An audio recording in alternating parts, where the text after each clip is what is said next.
This video is brought to you by Squarespace. Have you noticed how the prices of some classic vinyl records, even legendary pressings from the 1950s and 1960s, aren't what they used to be? I'm Andrew from Parlogram, and in this video we'll look at why vintage vinyl values are falling and why your collection might be worth less than you think.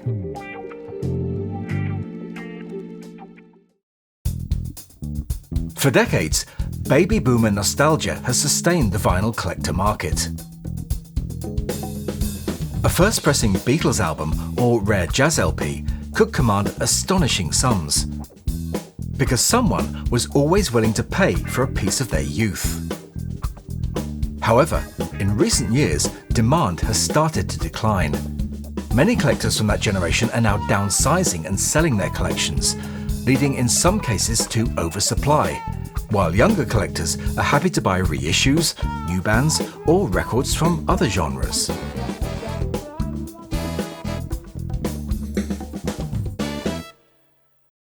And this isn't just happening to vinyl. I've seen the same trend in another collecting world I'm passionate about: classic cars.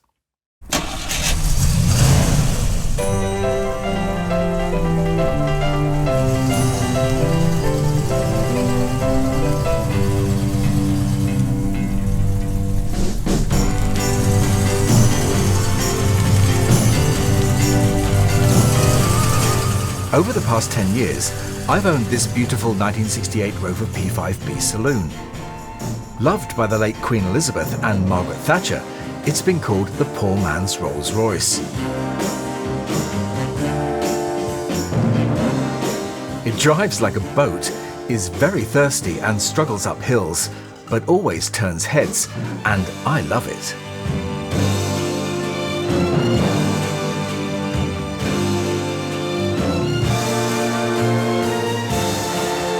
But recently, classic cars from the 1960s have been losing value, especially at auction.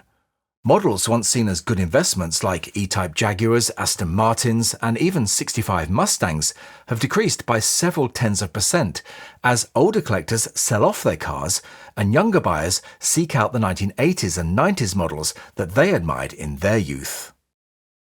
So is vintage vinyl heading down the same road as classic cars? Between 2005 and 2020, I bought and sold hundreds of Beatles and rare 60s records on eBay. Back then, demand for those records was high, and so were the prices. For example, 10 years ago, I was able to sell this first gold label stereo pressing of Please Please Me for just over £11,000. Today, a similar copy sells for half that price. But the decline in value of more common albums by the Beatles and other 60s artists, especially in average condition, has been even more significant. What was a £100 item a few years ago is now proving very difficult to sell for £50. So, what's going on? Well, for me, there are three clear reasons behind this trend. First, demographics. The primary driver of the vinyl market over the past few decades has been older collectors wanting to own the music they grew up with. But now, many are downsizing, moving into smaller homes, or simply looking to cash out. As a result, those prized collections are suddenly entering the market, and when supply increases while demand weakens, prices naturally fall. Second, reissues and box sets. These days, you don't need to hunt down an original pressing to enjoy a record in decent quality. You can walk into a record shop and buy a brand new 180-gram reissue of Abbey Road or 5 Leaves Left for £30 to £40, or pick up a deluxe box set packed with extras. For most collectors, that's more appealing than spending hundreds on an original copy that might not even play cleanly. In other words, modern reissues have taken some of the pressure off the vintage market. Third, streaming. With nearly every album just a button away on Spotify, Apple Music or YouTube, younger listeners no longer feel the same necessity to own a rare pressing to enjoy the music. For them, collecting is more about aesthetics, convenience, or connecting with newer artists, not about hunting down an original pressing of a record their parents or grandparents loved. Just as collectors need a place to showcase their passions, artists, small businesses and creators need a home to share theirs. If you want a stylish, professional-looking website where you can display your record collection, write about your favorite pressings, or even sell your records online, this video sponsor Squarespace can help. Squarespace is the world's #1 website building platform. With their Blueprint AI builder and award-winning design templates, you can have a fully customizable site in no time at all. No experience necessary. Want to open a store to sell your vinyl collection? Squarespace's e-commerce templates make it simple. Want to sell your own custom merchandise? Squarespace can handle production, inventory, and shipping, so you can focus on doing what you do best. So why not give it a go?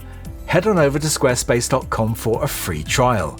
And when you're ready to launch, go to squarespace.com/parlogram to save 10% off your first purchase of a website or domain. Now, don't get me wrong, some of the most desirable records, particularly those by the Beatles, are still holding their value. Beatles demos, one-off discs like acetates, or extremely scarce pressings like low-numbered white albums and butcher covers can still fetch thousands. But these are just the exceptions.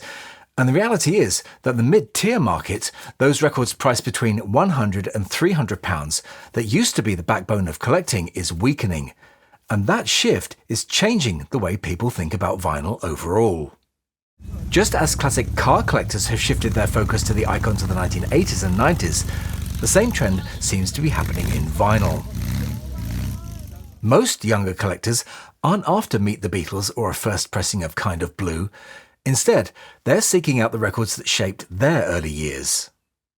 Albums like Nirvana's Nevermind or Radiohead's OK Computer have significantly increased in value over the past decade.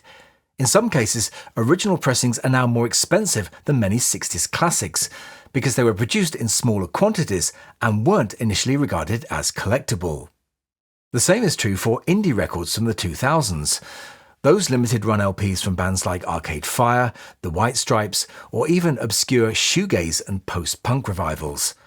Many were only pressed in low thousands, sometimes just a few hundred copies, and now fetch high prices on the secondary market. Younger buyers are reshaping what is considered collectible, and prices are revealing the trend. Take Nirvana's Nevermind. A true 1991 US first pressing in top condition can now fetch well over $1,000 on Discogs. More typical VG Plus copies often sell in the $300 to $600 range. Radiohead's OK Computer, initially pressed in limited quantities in the UK in 1997, has now become an extremely sought-after record. First pressings frequently sell for between £300 and £500, with mint copies surpassing $500 at auction. Those same records were available for less than $40 in 2011. And that's the real lesson here. Value always shifts with generations.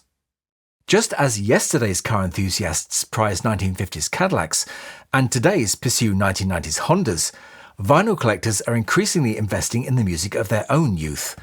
What was once dismissed as too recent is suddenly becoming the new frontier of serious collecting. So are mid-60s vinyl values going the same way as classic car prices? Or does vinyl and music carry a resilience that cars and machines don't? Well, I think that for most collectors, the real value in a record isn't measured in dollars or pounds. It's in the joy of dropping the needle, admiring the sleeve, and feeling that physical connection to the music. Prices will rise, prices will fall, but that emotional connection doesn't change. And as the spotlight shifts towards newer eras, from grunge to Britpop to indie rock, the next generation's holy grails might come from decades that most people never thought would be collectible.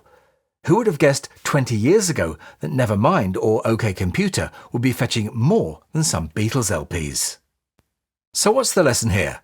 Collect what you love. Not what the price guides tell you might appreciate, not what other people say you should chase, but the records that mean something to you. Because markets come and go, bubbles inflate and burst, but good music lasts forever. In fact, the best investment you can ever make in music is the enjoyment you get every time you put a record on. But what do you think? Have you noticed vintage vinyl prices starting to dip? Do you think we're witnessing the vinyl collecting bubble burst? Do let me and everyone else know in the comments. If you want to find out about rare Beatles records and how much they're worth, check out this video right here. But that's all for this one, so I'll say bye for now, and thanks for watching.